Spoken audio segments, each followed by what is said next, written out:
Hi, my name is Zachary Minert. I'm a team lead on this year's RocketLynx design team. I'm going to show you what we've been working on this year.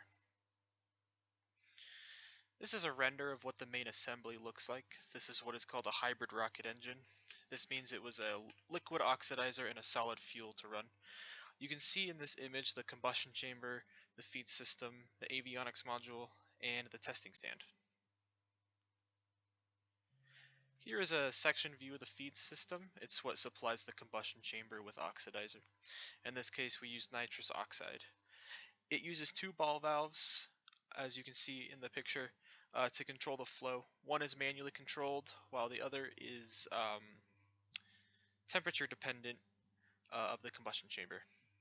And lastly, you can see the injector assembly. It uses a double O-ring design in both the oxidizer cap as well as the injector itself to keep a good seal with the combustion chamber. Here we have the combustion chamber. The black shell on the inside of the aluminum wall is the phenolic liner. It protects the aluminum from the intense heat that the combustion produces. The white tube is the fuel. It's made from ABS plastic. And lastly, we have the graphite nozzle, which also incorporates that double O-ring design to keep a good seal. This was our first test. This might get a little loud.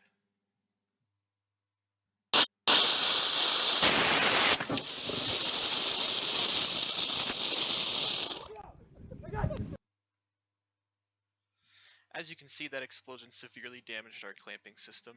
It had to be completely remanufactured, and as well as the nozzle. It exploded after only a second of combustion, and the largest piece was recovered, and you can see it on the right here.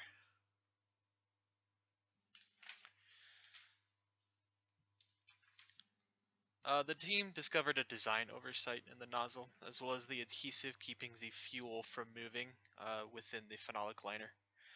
These were redesigned and remanufactured so we could do a second iteration this year.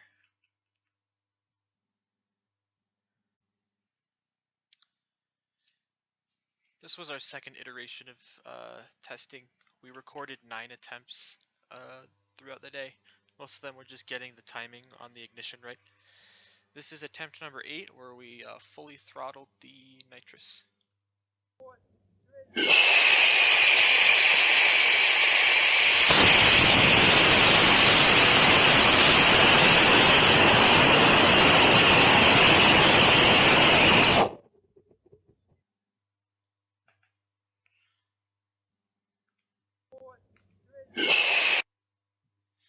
On the left is our thrust data. Notice the large spike.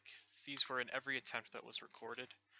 We believe these are due to what's called a hard start, where the oxidizer and the fuel gases present in the chamber all spontaneously combust when the igniter goes off. There was a lot of noise in the thrust data, so we smoothed it so you can see the thrust profile much easier. If you compare that to the feed system pressure on the right, there is a clear correlation between the two.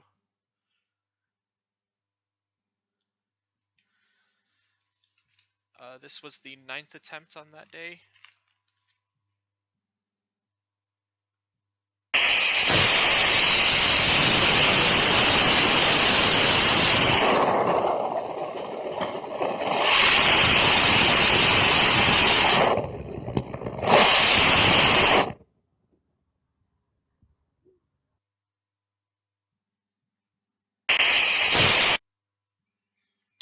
You may have noticed the burn was transparent. This is due to an overpressurization of the nitrous tank, supplying too much oxidizer to the chamber than what we designed. You may also have heard the engine oscillating on and off. This was intentional to test the throttle ability of a hybrid engine.